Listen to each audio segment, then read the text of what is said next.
Noob School.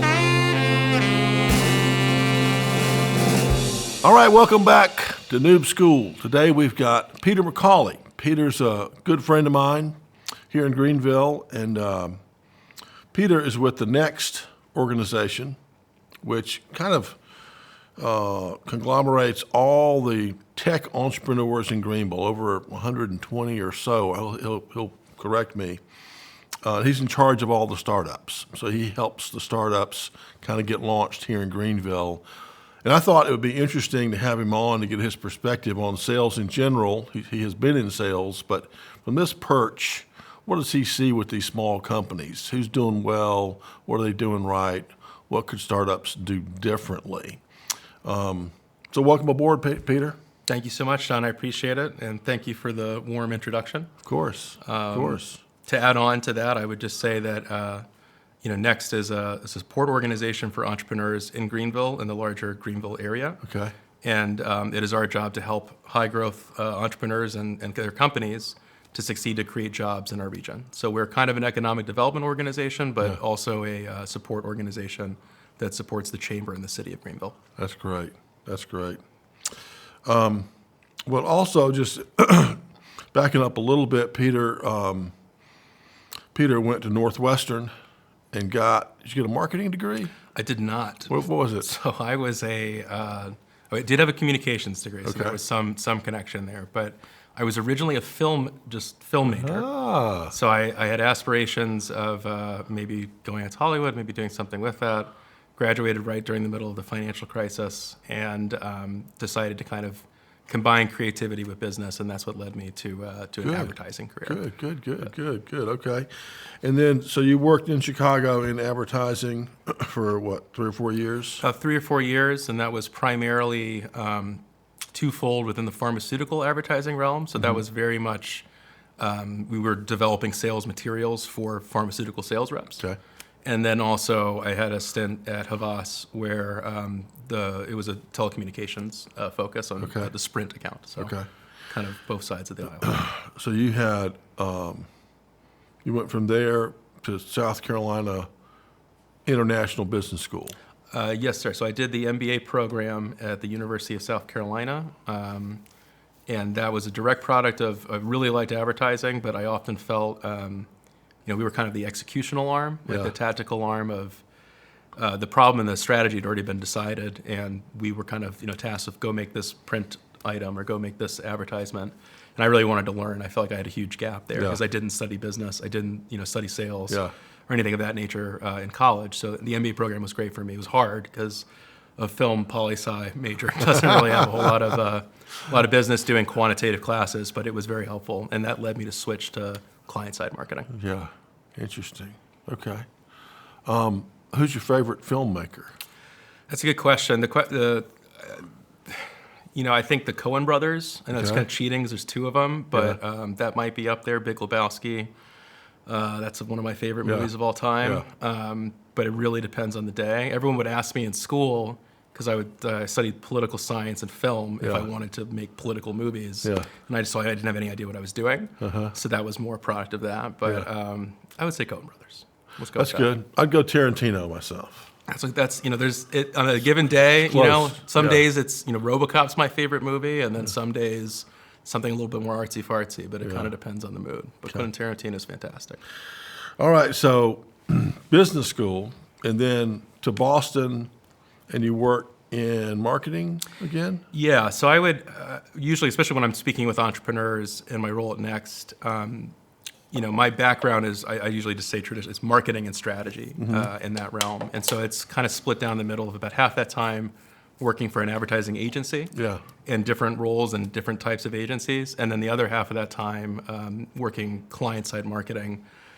So part of that was at a huge company, Yellow Pages, which was rebranded to YP as part of my team's efforts. And then that experience was a huge company, led me to kind of work for smaller companies. Yeah. So I spent some time in Boston working for some startups and some startup support organizations.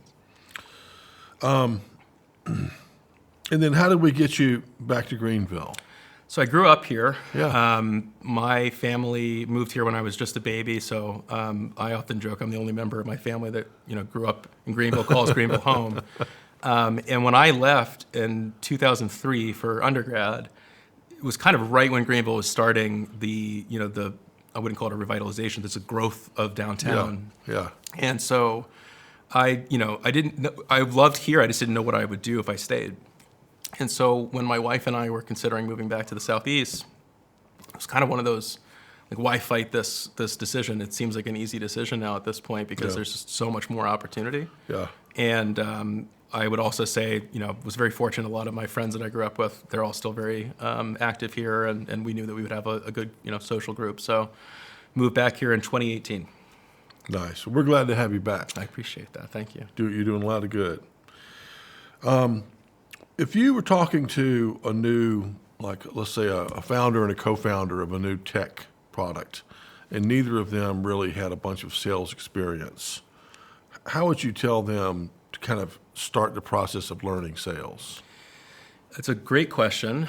I think one thing that I encourage a lot of the entrepreneurs that we work with, particularly first-time founders, and obviously I'm biased because I'm coming at things maybe a little bit more from the marketing side, but in understanding the audience and understanding the actual value proposition that you have is kind of, you have to do that before anything else. Yeah. And a lot of times I think that early stage is difficult for folks. I mean, I think it's difficult throughout the entire life of a company, but determining, who your core audience is and then also testing that, I think is vital. And I think a lot of people can kind of spend all their time in a vacuum or a silo.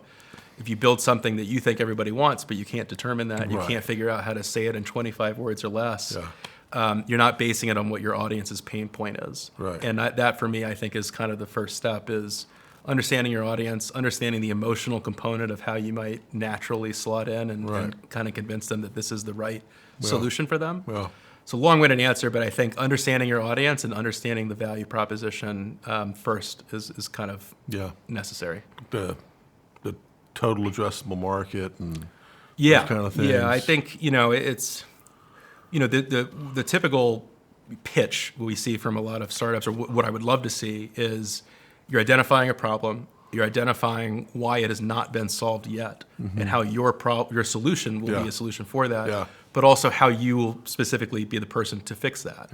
And there's the business side of that, of what's the total addressable market that you might be able to achieve. And if it's $1 billion industry and I can just get 1%, I'm not going to do the math and embarrass myself on the podcast, but you know what I mean? But then beyond that, if there are competitors, how are you different? Or if you're selling a service that a lot of other people sell, like, what's the main pain point that is causing somebody to either make that decision to switch? Or if it's a new solution, how it might alleviate a problem that no one else has. And I think those things, maybe sometimes people will push those off as we'll figure that out later when we're selling. And you and I joked earlier before about you can kind of put things off that seem difficult. But I think even before you are selling, when you're developing a prototype, when you're getting to an MVP, just determining what works, like doing whatever you can amongst friends and family or online research to kind of determine, is this resonating with people? Is this beneficial? Now, I've heard and normally tell people to try to find 10 customers on your own that are close enough where you can drop in and see them and kind of see how they use the product. Are you telling that to folks around here to try to find local customers? I think, I think, and local can mean a number of different things, right? I mean, I think with the way things are online, the ability to, there are tools for getting, mass amounts of research. You can do that locally. I think it depends on what you're selling. But any way that you can get direct access to the customer's mind, I think is very helpful. Whether that's iterating on the product you're selling, relaying that information back to your team, that is, the engineers that are working on that, or determining how those marketing materials and the messages are resonating. Because if you think you're solving one problem, but it turns out that you're mostly saving someone time as opposed to money, then maybe the message moving forward is time. And you can learn that early on. But I do think it's, those first 10 customers, that's important. But I would imagine, and you can probably speak much more to this, that probably lasts, for your next 10,000 customers, your next 100,000 customers, you're kind of constantly tweaking Absolutely, absolutely. But I think those first 10, if you can find 10 that aren't like your brother-in-law that live close enough where you can, keep stopping by and figuring out, are they using it? Why aren't they using it? What's going on? You can lever up that knowledge for the rest of them. Yeah, 100%. Now, what kind of training would someone at Next get if an entrepreneur was to join? What do they get from your organization? Sure. So Next is a nonprofit organization. We have been around for about 15 years. I know it's a long-winded answer to your question, That's but all right. we essentially do two core things. On the one end of the equation, we do direct services to startups, and that takes the form primarily of, we have a mentorship program, we have an educational series that we do once a month, which thank you again for doing the sales Sure. focused topic. And then we have, to a certain extent, some one-on-one consulting. I kind of describe myself as a concierge for startups because it's mostly, I can do some one-on-one consulting, but that's usually marketing. Yeah. But then it's about putting them in touch with what is the actual support that you need right now? What are Right. the other organizations in town that do Right. that? So usually it's some form of mentorship, some form of connections, education around things that maybe we're a little bit behind on in the Southeast in general, and in particular South Carolina, of how do you go raise money? How do you set your company up for future success, for being acquired down the line? So Right. kind of, I would say education, network, and focus on growth is really what my organization does. And again, on my individual level, I joke that not only am I not an expert in everything, I might not be an expert in anything. So it's more about let's learn what you need to learn, Right. and then we'll go from there. Right. And Yeah. So, but putting them in charge with other people in the community that are willing to help. yeah, that's a big piece of it. And I think we, and I actually didn't finish before, we do two things. So on one side, it's services to startups. On the other side, it's, I would say, ecosystem development, which is actual field of work that people study to become ecosystem builders. Really, that's a fancy way of saying, if we have a number of different groups and people trying to support kind of the same cause, how are we all organizing? How are we all helping each other? So a big part of the job and my organization in general is, we're not competing with other organizations that do similar things. We're making sure that if there are 100 entrepreneurs in town, 10, Yeah. what happens to the other 90? Who Yeah. gives them support? Not all 90 of those need the same support. They're all at different stages. Yeah. So a big part of that is the work that we do is kind of making sure we're aware of everything that's going on so that Okay. we can help people the most. And how are you working with this new group that's doing the Founders Fund? How does that weave into what you're doing? Yeah, so thank you for asking. So we actually just announced that, I want to say, about a week and a half ago.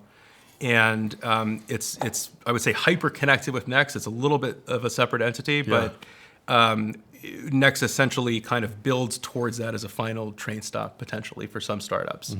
And the fund was raised in part by the chair of our board, Scott Millwood, his associates, Shay Hauser. Between the two of them, I think they've started between 7 and 10 companies or something in that realm. And their whole kind of stated intent was, let's identify why we don't have more companies that are really crushing it in town, that are growing, that are from here, growing and creating high quality jobs. Yeah. And their thesis was essentially there's a missing amount of kind of seed capital. There's a point where you've gotten past friends and family and you can't quite get to that next step. Right. Where is the funding going to come from? But where's the support going to come from? Right. And so it operates as a separate entity. They are making decisions and investment amongst all the investors in that fund, but they are sharing a lot of the services and support from Next. So a lot of the companies that we support, either through our educational programming, our mentorship program, or some of the kind of marquee events we do in the year, it's all kind of part of the same ecosystem, and some of them will benefit from the fund, and it kind of leads down that way. Okay. But they've raised about $6 million, and they want to deploy it for Greenville companies from Greenville investors. So it's kind of an exciting opportunity, I I think. think it's great. Are they going to put their office at where you are in one building? Yeah, so that's a decision that's probably way above my pay grade. But I'll put it this way. There's the Next Innovation Center, which is where Next started about 15 years ago. And over time, I would say we've grown. We've always been a support organization, but whereas at one point in time that was maybe more tied closely to being a physical location, we are more location agnostic now. But I think there's a desire to have a kind of an epicenter for all support Yeah. in downtown Greenville, Yeah. and we are trying to work towards that. So to work with a lot of our partners to have one space where entrepreneurs can go to, Yeah. if they're just going to do work for the day, if they're going to receive support from one of those organizations. It's something that I was lucky enough to see a number of entities that do something similar in Boston, and my executive director, my boss, Eric, he ran a center similar to that in Cincinnati. So I think there's a lot of positive momentum and a lot of exciting we towards how do we help local entrepreneurs. Yeah. Well, if I get a vote, which I don't, I'd say put them all together because we used to be in the Bank of America, now the Canal Building Yeah. next center, and then plus the Church Street. And so there's 3 or 4, that are all doing well. But imagine if they were all together. Exactly. It would just be there'd be more of a buzz. I often feel that entrepreneurs learn the most from each other. Yes. In the sense, there's programming and academic stuff they can come up with, but I think a lot of times entrepreneurs just want to learn from each other. Yeah. And I know from my own experience of working as a co-founder for a 2-3 person company, and spoiler alert, I didn't retire, so it's not too. You're still here. I'm still alive, so I'll take that as a win. But I think there's a certain amount of imposter syndrome. There's a certain amount of what am I doing? Yeah. So to be able to have the chance to kind of see both people who are at your current stage that are well ahead of you or behind you, and kind of bounce ideas off each other. Yeah. That's the goal. And there are a number of great entities and organizations that already do that, and a lot of our partners that have wonderful co-working spaces and wonderful facilities that are even in the works. But even just kind of centralizing support and where you might network. Have you been down to the Atlanta Tech Village? Yeah, very similar in concept. That's a great example. That's pretty cool. Yeah. Atlanta punches a little bit above our weight. Well, they got a lot more, population, but I mean, they have this one big building in Buckhead, and it's just completely vertically full of teams. And they're one of our board members actually, who currently works in the same space downtown that we do, comes from I think it's like the T-Rex build, something similar in St. Louis. Okay. Where the philosophy is let's mix a lot of resources, a lot of entities, but have it be kind of populated and be the critical mass of kind of that movement that's going on, so that if you want to work for a startup, if you want to work with a startup, if you need help as a startup, there's kind of one place in town to go, to get the majority of the help. Well, you couldn't have a better person to work with than the building owner, Bob Hughes, because he wants that to happen. So I'm sure you all will figure it all out. Yeah, well, smarter people than I am are figuring it out now. So. Me too. Well, let me ask you this from your sales experience and what you've seen from other people. I hear all the time, sales reps will say to a prospect, says, well, Mr. Prospect, we want to be your trusted business partner. When I hear that, I'm running because it sounds so kind of sales cheesy. But that is the goal. You can't really say it that way. So how have you seen people go from being a transactional salesperson to an actual trusted partner? For me, in my own, somewhat limited experience, it was being authentic to yourself. Because I think, at the end of the day, we're all people, and we talk about things like B2C, business to consumer, B2B. Yeah. And I think we lose sight of the fact that there's a person on the other end who's hearing all of those things.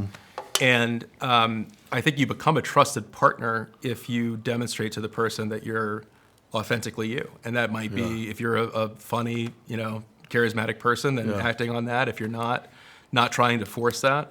But I think people are looking for authenticity and honesty. Yeah. I could be totally wrong, but that's part of it for me. And I think the other, again, going back to that question of value, really understanding, how your company fits with amongst, all the other companies that you're competing with, all the other solutions, not just the companies that you're competing with for that business, but the mind share of the potential client, like what else are they dealing with? Yeah. So I think that's how you can kind of arrive at, I'll be your partner because I'm showing you that I'm honest, and I'm empathetic to whatever you're dealing with. Yeah. So honesty and empathy for me are pretty big. I think those are huge, and I would add, I tell reps all the time just to go slow. Don't tell them you want to be their trusted. It's like saying to a girl you just met, I want to be the love of your life, or I want to get married, or I want to go steady, or whatever you would, you just want to play it cool. And just keep learning about them. Take your time. Say, well, I don't have enough information yet. Let me come back next week and we'll talk again. Could not agree more. I think that the staging the information and when you will deliver it, I think is very important. Because to your point, if that first date is, let's have grandkids together. You might scare away a few The first bells dates. are going off. Yeah. Run. And I think another thing you said there too is I don't have enough information yet. I think learning and listening. Yeah. Going back to the dating analogy, people always say, a good first date or a good interview, you're not saying anything. You're letting the other person do all the talking. Right. And I do think that that's maybe a mistake that a lot of sales reps, they have a script, maybe they have what they want to accomplish, as opposed to, can I learn from you what's causing you issues? Right. So then I can present to you a solution that clearly I listened to you. That's it. Because then you can, you'll achieve a lot more respect and a lot more interest, I would think. Yeah. If you've demonstrated the capacity to listen and learn. Yeah, that's it. That's it. That's exactly what I tell people sales is, just trying to find out what their problems are, and then when you know them, to see if you can help solve it. And I wish I had learned that earlier in my career, maybe. I think, there's some things that, you might have personality traits that someone might tell you, oh, you might be good at sales. Oh. I was always afraid of sales. I always viewed it as being high pressure and numbers driven, Right. and I'm sure, parts of it are, but there's a lot of nuance there, and there's a lot of fun elements as well of, if you like people, if you like learning people, if you like, treating it almost as a puzzle of I'm going to find something I can relate to with you on, or empathize with you on. Yeah. Approaching it that way as opposed to I have to hit my quota. Right. I think I would have maybe dabbled in sales earlier. I don't know. Yeah. Well, it's interesting you say that, because you can definitely look at it that way. Like, let's say I've got to sell $100,000 this month. It's like, oh man, this is pressure. What if you could do it in a week? You get your 100 in a week, and then there's no pressure at all. You're working on the next month, and so in sales, unlike, if you were digging a ditch or something that's really hard, you can get ahead, and you can be behind, but I mean, it doesn't have to be pressure filled. And to that, and I might actually ask you a question. Sure. How do you alleviate that kind of pressure? Like, how would you approach that? I mean, it sounds great to achieve that in a week, but You have to get ahead of the game. okay. You have to get ahead. I mean, salespeople, and I'm not saying I'm not guilty of this or haven't been guilty of this, are historically, lazy, right? I mean, if they were really, really proactively smart and not lazy, they might have majored in like architecture or engineering or something and get a job in one of those fields. But, most of us salespeople just said, well, I'll just major in whatever, poli-sci or, film or something like that, And anyway, but once you're in it, if you're supposed to, if the math says you're supposed to make 15 calls a day, and if you do that and you're going to close, one deal a week, so you're going to close 4 deals a month. If you say, well, I'm going to make 22 calls a day, and I'm going to get myself in a position where my call rate's going to be my close rate's a little bit higher because I've practiced so much. So I'm constantly going to be a little bit ahead. Yeah. And I'm always going to get my proposals done at the end of the day. I'm not going to get behind on my paperwork. I've seen salespeople, they're just constantly ahead of the curve. And most of them are procrastinators and lazy, and they stay behind, and they're always scrambling, and they are under stress. Yeah. So structure and discipline. Yeah. Discipline. Discipline's the main word. Is, are they disciplined enough to do what they're supposed to do to make those numbers? And occasionally, luck comes into play on either side. But for the most part, the disciplined salespeople just stay ahead of the game, and they aren't stressed. Yeah, that's a good point. So let me switch gears a little bit and talk about interviewing. One of the most popular things on the Noob School, when the Noob Schoolers are watching videos, is about interviewing, because many of them are interviewing for jobs or getting ready to interview for jobs. So you've obviously interviewed for jobs, and you've interviewed people for jobs. What are some of the things that you've seen that people do particularly well when they're interviewing for a job?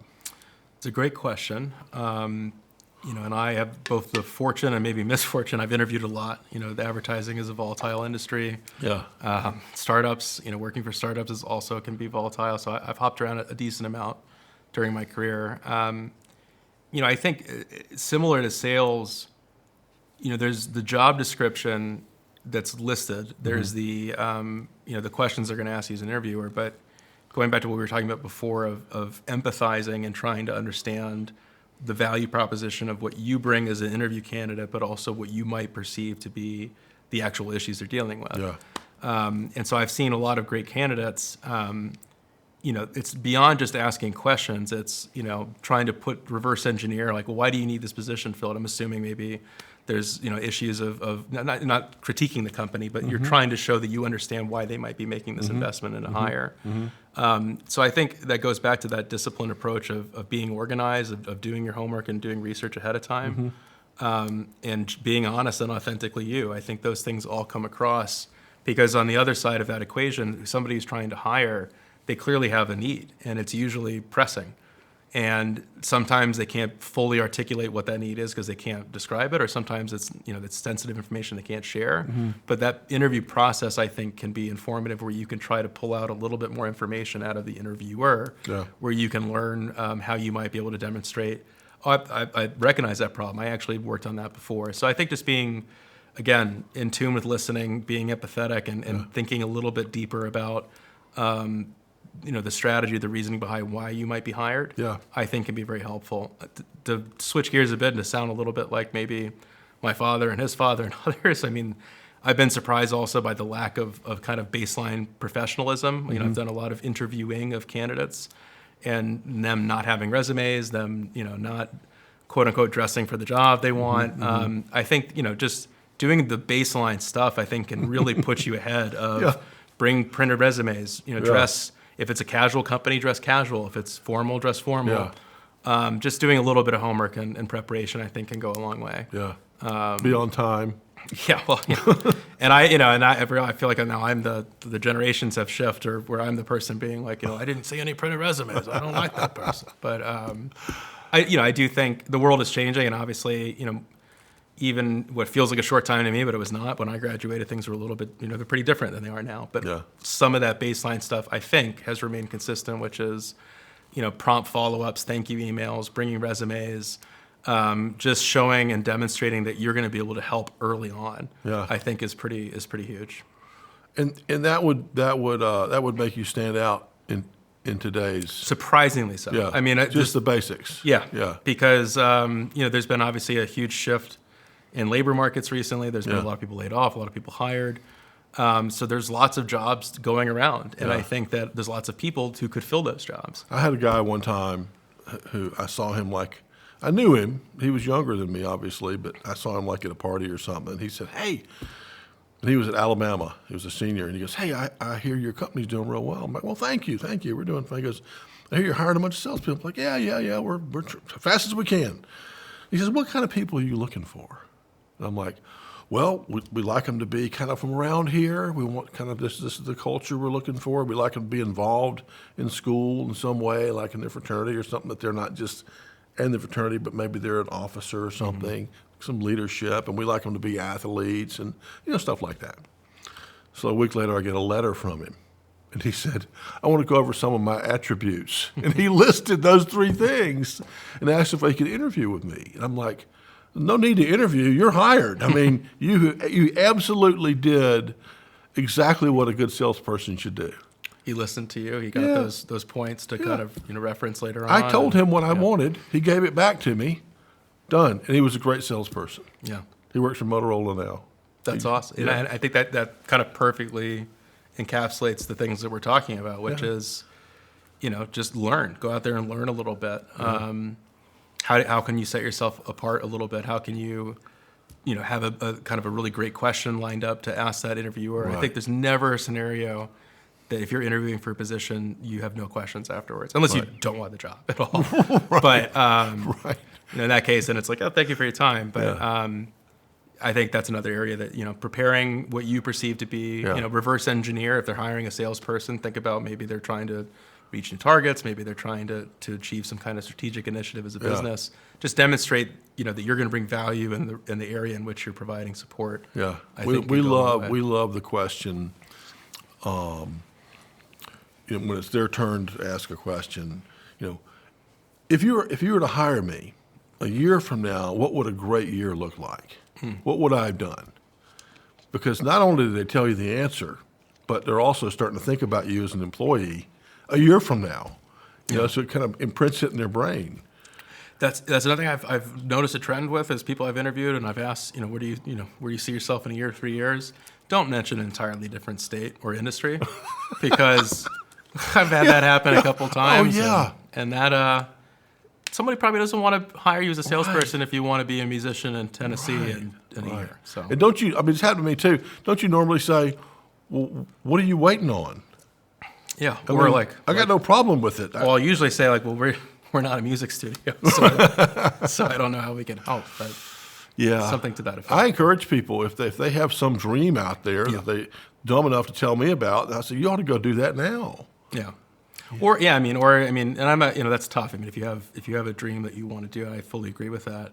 And there's also times where you need to support it, but being honest about what you really want, I think, is important. Well, tell me a little bit about the future of Next. What do you see happening there over the next 3 to 5 years? Thank you. That's a great question. I think we as an organization want to focus on metrics, on being accountable, on being purposeful with the type of support we're providing, so that we can have an easy kind of through line to understanding, okay, we created this many jobs. Yeah. And I think to do that, we're getting much more focused on our approach to data and kind of doubling down on HubSpot and figuring out how do we segment our audiences and how do we track them and how do we make sure that startups are actually moving from one step to the next. So that's one big component. As I mentioned before, we're trying to examine what our physical footprint looks like. And as it stands right now, there's the Next Innovation Center on Church, which is a Hughes Development Corporation property. And we work out of their downtown location, but we kind of want to be in one centralized place. But the main thing I would say is that the city as a whole is very focused strategically on entrepreneurial support. If we're now in phase 3.0, or whatever you want to call it, of kind of growing, and we are growing. I think by conservative estimates, they're expecting 240,000 new people by 2040. How are we creating the companies that people want to work for and the jobs that they want to have? And so, partnering with the city, with the local, for an ecosystem to work, I think it's working with government, universities, private enterprise, and entrepreneurs. Obviously, I think Next wants to continue to grow and scale the impact that we're having on startups. So, long-winded answer to your question, but more. Where did the answer. USC Business School go? It used to be right in my building downtown. Do you know where they moved to? I don't. Okay. I know that they are obviously focused on expanding their footprint in the upstate, or I don't know that. I mean, I would assume. Yeah. But I'm not sure where they went. Well, I'll let you know if I find them. But they literally, I just see them. I should probably know that as being a alumni. That's right. I should have checked with you first. Yeah. Okay, a couple more favorites. You have a favorite book? Favorite book? I recently. It's a really depressing book, but The Road by Cormac McCarthy.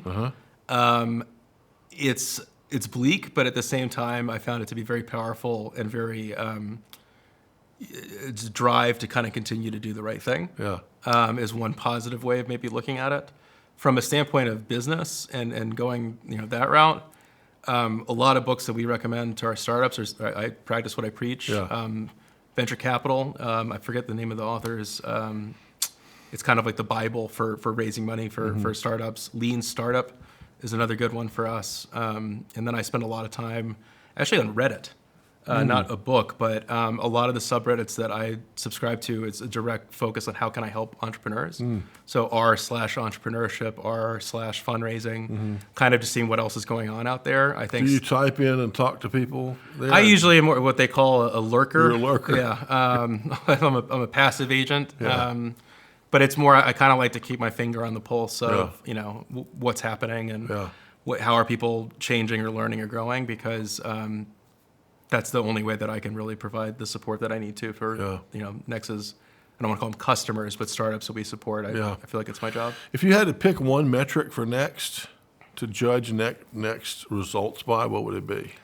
I would say jobs created. Jobs created. In particular, skilled, not necessarily white collar jobs, but how do we act as a Monday to Monday town and not a Friday to Monday town?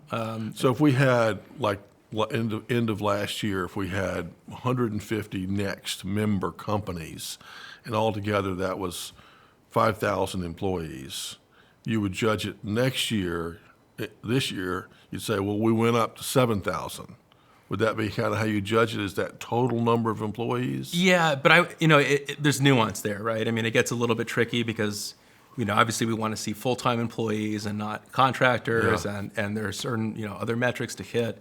I think one thing I would say, just to add on to that, is when I mentioned before that we want to double down on data and being accountable, I think we might say we only helped really 100 companies last year, or 10 to the level that we're describing. But we want to be purposeful in that and saying, there's not really a next membership per se right now. There is a mentorship program that about 25 companies are in. We have our educational content that's open to everybody.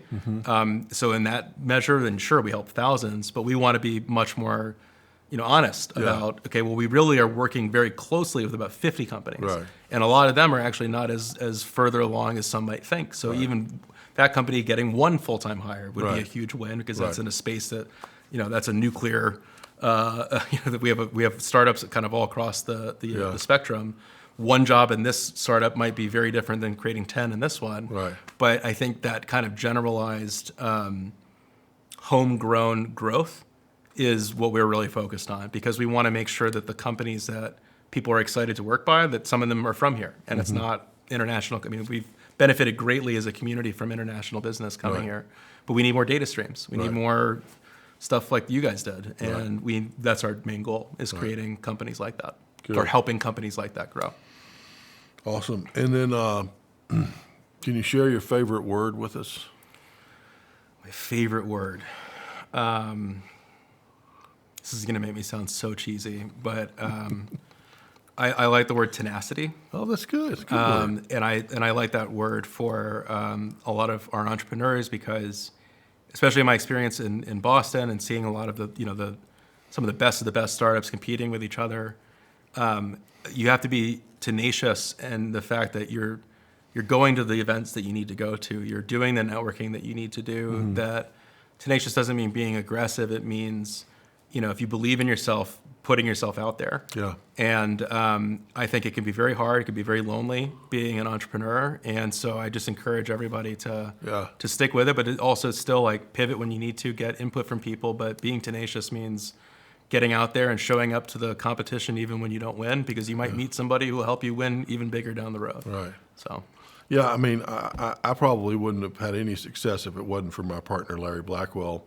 We were 5 years of working a startup with 5 or 6 people with nothing. Yeah. I mean, nothing. I mean, just barely breaking even, and just kept doing it and kept doing it. And then one day it was like, hey, we made a bunch of sales last month. What's going on? And, the world was changing a little bit, right? The adoption rate for our software went up, and technology got better, and all of a sudden we're doing the same things with better results. So tenacity is great.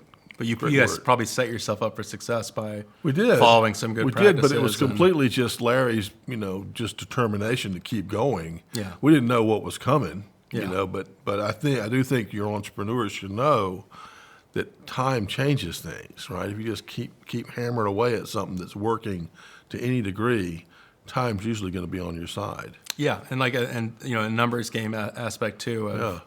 To be clear, I'm not. Sometimes things are not working, and you don't want to hit yourself. Hit your head against the wall. And pivots are important, but if you believe that you're doing things the right way, if you're doing it in a way that's different than others, you have this opportunity.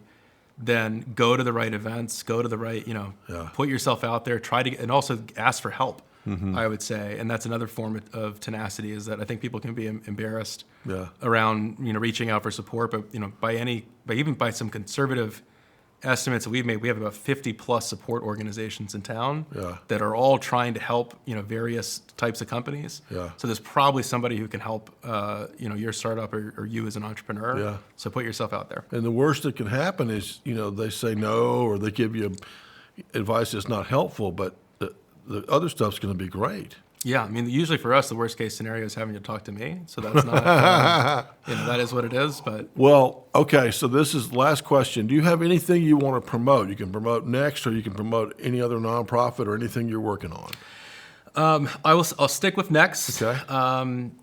What I would say is we have kind of two large events on the year. We have an early stage event in the spring called Launchpad and a growth stage event called Venture Summit in the fall. Yeah. So to anyone who's watching or listening, Launchpad applications will open next month in February.